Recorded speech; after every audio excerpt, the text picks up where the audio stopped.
सबसे पहले तो आप सब प्रेस बंधुओं का बहुत बहुत धन्यवाद, जो आप आज शॉर्ट नोटिस पे यहाँ पर भारतीय जनता पार्टी के कार्यालय में आए हैं। आज की प्रेस कॉन्फ्रेंस में मेरे साथ हमारे प्रवक्ता एक्स एमएलसी जीएल रैना जी मेरे साथ हैं। हमारे साथ हमारे मीडिया के इंचार्ज डॉक्टर प्रदीप मल्होत्रा जी हैं हमारे साथ, और मेरे साथ हमारे ओबीसी के लीडर सुनील प्रजापति जी भी इस प्रेस कॉन्फ्रेंस में रहेंगे। देखिए, आज की जो प्रेस कॉन्फ्रेंस एक बड़ी विशेष प्रेस कॉन्फ्रेंस है,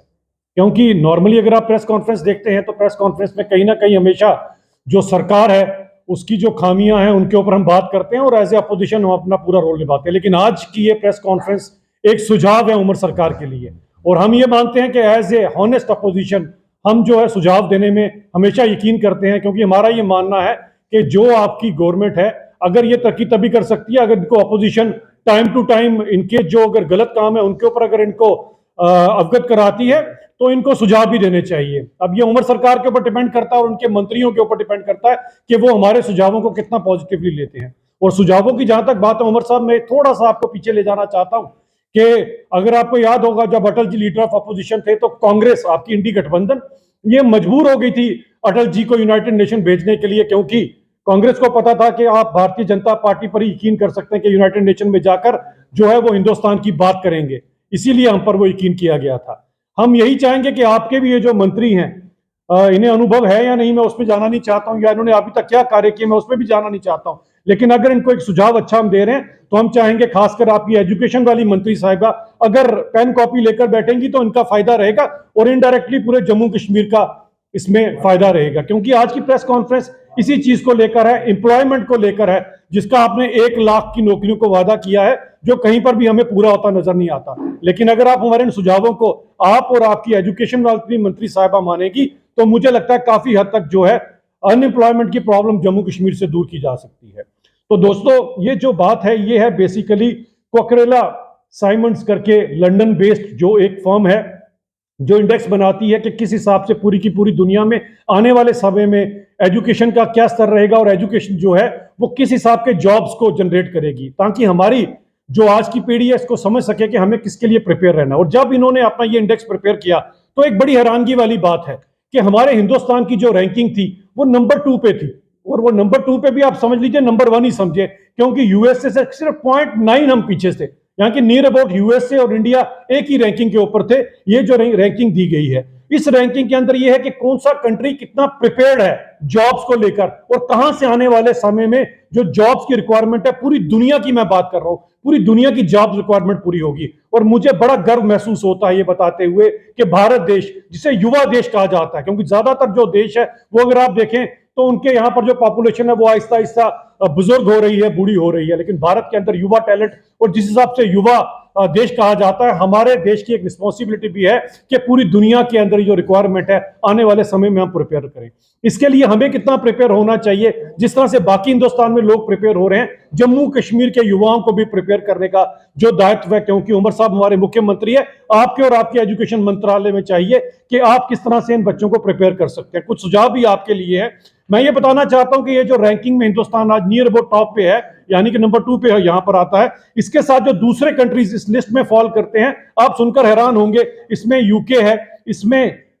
जर्मनी है, इसमें कनाडा है और इसमें ऑस्ट्रेलिया है। और लेटेस्ट इंडेक्स के अंदर अगर आप खुद सोच सकते हैं, इसी का जो सर्वे किया गया, ये 280 मिलियन जो जॉब्स क्रिएट हुए उसके अंदर किसकी रिक्वायरमेंट ली, कि बड़ा एक सटीक डाटा था जिससे पता लग सकता है कि आने 2 4 5 सालों में जॉब्स किस तरफ होंगे। क्योंकि कहीं ना कहीं मैं युवाओं से भी अपील करना चाहता हूं कि वो जो पुरानी मानसिकता हमारी है कि वही डॉक्टर, इंजीनियर या वकील या इस तरफ ही हम लोगों ने पढ़ना है, उसे बदलकर बदलते हुए समय के साथ हमें अपने आप को एजुकेट करना है, ताकि आने वाले समय में हमारी की हुई जो पढ़ाई है उससे हमें जॉब भी मिल सके और हम पूरी दुनिया की रिक्वायरमेंट पूरी कर सकें। इसीलिए मैं युवाओं को खासकर आपके सभी चैनलों के थ्रू अपील करना चाहता हूं कि वो भी इस तरफ ध्यान दें, और मेरा आपसे जो आग्रह है वो इसी को लेकर है। और ये किसके लिए आता है, ये पर्टिकुलरली आता है खासकर आर्टिफिशियल इंटेलिजेंस की तरफ, एआई की तरफ दुनिया पूरी की पूरी अग्रसर हो रही है, और हमें भी अपनी प्रिपरेशन इसकी तरफ कर रही है। जिस तरह से बाकी हिंदुस्तान में प्रिपेयर हो रहे हैं, इसी तरह से जम्मू कश्मीर के युवाओं को भी एआई की तरफ जो है प्रिपेयर होना है। ग्रीन स्किल्स का आने वाले टाइम में बहुत बड़ी एक रिक्वायरमेंट रहेगी,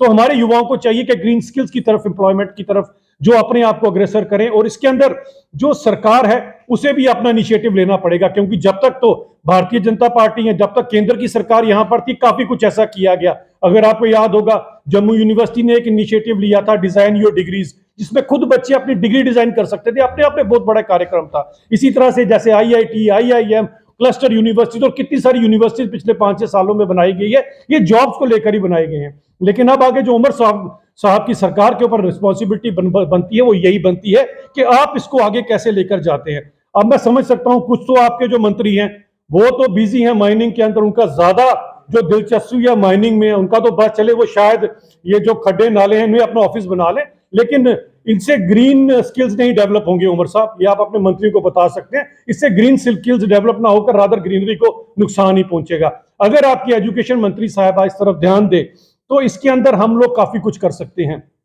क्योंकि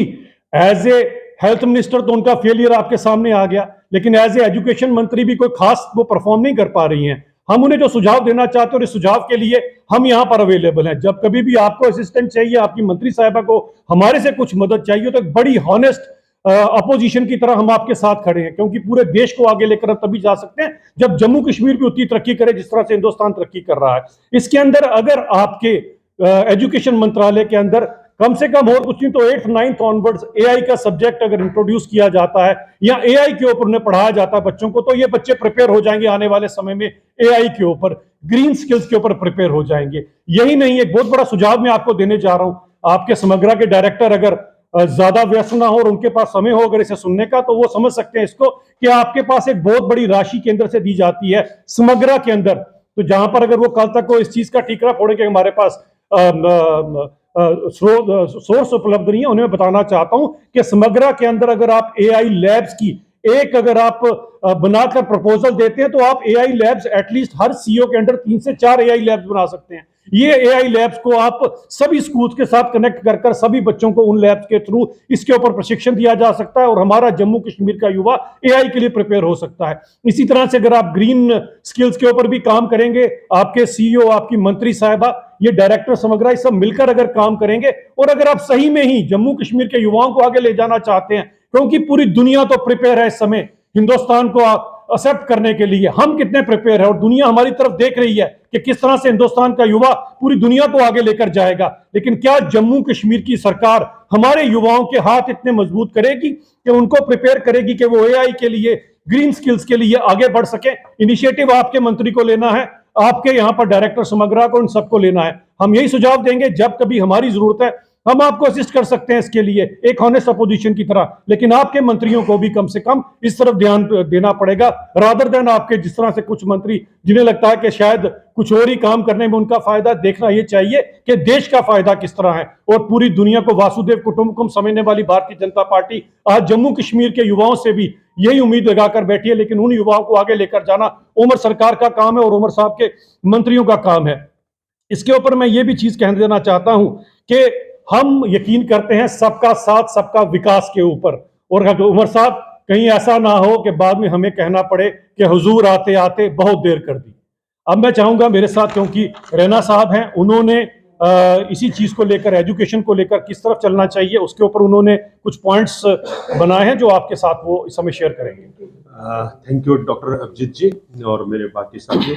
देखिए, जो विषय अभिजीत जी ने लिया है ये भविष्य को ध्यान में रखकर, और हम सबको मालूम है कि आदरणीय मोदी जी ने जो विकसित भारत का जो सपना दिखाया है वो सिर्फ भारत के लिए नहीं है, पूरी दुनिया के लिए है कि दुनिया की जो मानवता है उसको जो प्रेजेंट टर्मोइल है उसमें से बाहर निकालकर एक कंस्ट्रक्टिव दुनिया की तरफ हम कैसे बढ़े, ये इसका एक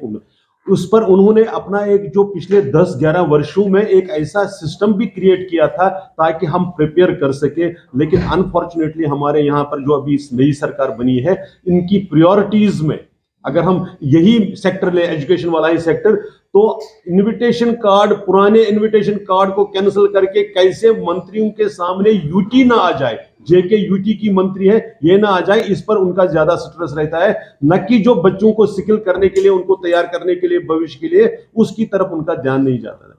हमने अभी देखा होगा, अभी 9 जनवरी को ही, 8 और 9 जनवरी को जो यूनिवर्सिटी ग्रांट्स कमीशन के हमारे चेयरपर्सन है प्रोफेसर जगदीश कुमार जी, जिन्होंने जेएनयू में एक ऐसा कल्चर जहां भारत तेरे टुकड़े होंगे कैसे बदलकर स्कॉलर्स की रियल सेंस में रिसर्च स्कॉलर्स का एनवायरनमेंट क्रिएट किया था। उन्होंने यूनिवर्सिटी ग्रांट्स कमीशन को भविष्य के लिए तैयार करने के लिए एक अच्छी एक ब्रॉडर योजना डिक्लेयर की है। क्या आप डॉक्टर, इंजीनियर या फिर सीए बनने के सपने को सच करने के लिए तैयार हैं? तो संदीपनी गुरुकुल कौंतरपुर में आपका स्वागत है। आईआईटी बॉम्बे से math teacher Ritesh sir, gold medalist dental surgeon biology teacher doctor Usha ma'am,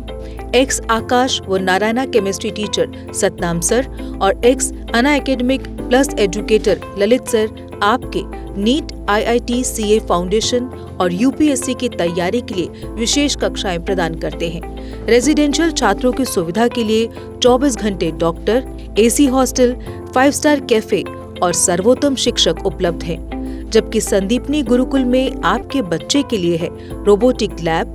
computer lab, chemistry lab, bio lab, physics lab, सभी रूट्स के लिए ट्रांसपोर्ट सर्विस, क्लीन व hygienic mess, field trip, smart classes, library, football, cricket, yoga, public speaking, chess, routine health checkup, taekwondo, music, dance, activity room, art and craft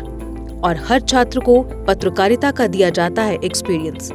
देश के अलग अलग हिस्सों के छात्रों की तरह आप भी अपना सपना सच करने के लिए हमसे जुड़ें, क्योंकि संदीपनी गुरुकुल कौंतरपुर है आपके लिए एक परफेक्ट चॉइस। आज ही आए क्योंकि एडमिशन हो चुके हैं ओपन। हमारा पता है संदीपनी गुरुकुल पठानकोट, मकैरिया हाईवे, कौंतरपुर। जम्मू कश्मीर की खबरों के लिए जुड़े रहिए जीके अपडेट के साथ।